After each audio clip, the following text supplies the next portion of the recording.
In this video, what I'm going to do is describe sort of the structure of the class very briefly, and then the next video, I'm going to go into more detail. So basically, when you take my political science course, this online course, and again, this is true for the face-to-face courses, you're basically taking two political science courses. You're taking a class that's being taught by me, right? That's me on the left. That's a much younger version of me. You'll notice there's more black in my hair. That was taken when I was teaching at UCLA by a professional photographer. So I've used that picture ever since, even though it's like almost 15 years old. To the right is our book, We the People, the main book that we're going to be looking at. Now, just so you know, the book that you're looking at is actually called the custom book. It's got We the People, which focuses on the federal government, and if you buy it at the COC bookstore, it's called a custom bundle. It includes a second book, Governing California. We're not going to talk that much about California in this class. I mean, I'll talk about it periodically, but I'm not going to make you read a book on California. So if you can find a copy of We the People alone, even if it's an older edition, that's fine. That's fine. So you don't need to get Governing California.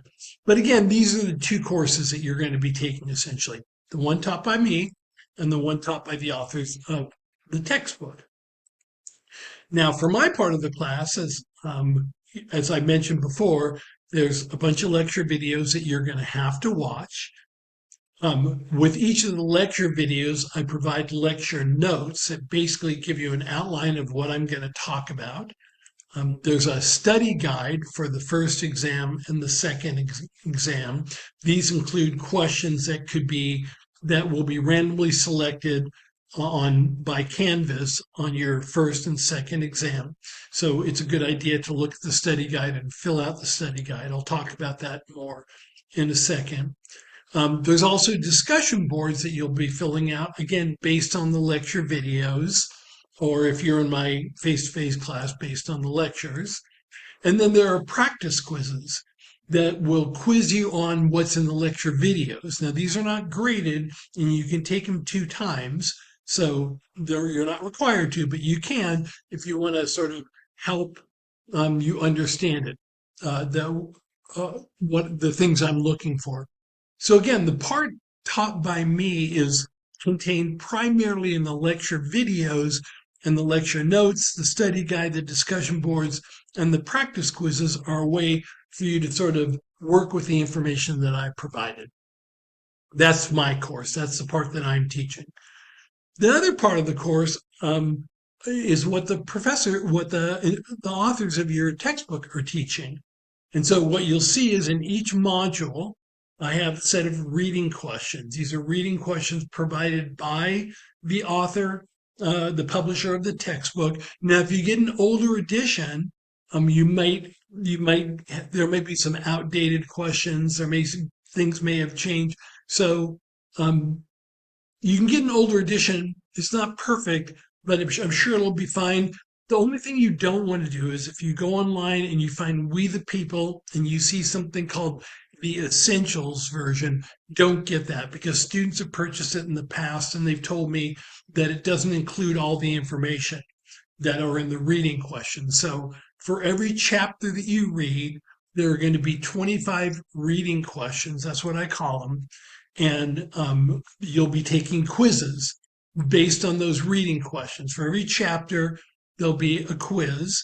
You can take the quiz 2 times, and Canvas will only record your highest score, right? So if you take, let's say you've read it, you've gone through the reading questions, you've answered them all, you take the chapter quiz, and you might as well take it a second time to double check your answers. If you get them all right on the first one and none of them right on the second one, doesn't matter, because it's just going to record your high score. If you get none of them right on the first one and all of them right on the second one, it's just going to record your highest score. So it's a good idea to take a choice, but you're not required to do so. All I'll see is whatever your highest score was. Now, this is the important part, that I'm sure you'll care about, and I'll have more details later on. When it comes to the exams, the majority of your grade is going to be based on your exams.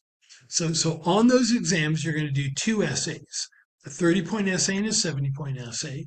And there are going to be 30 multiple choice questions based on the lecture video.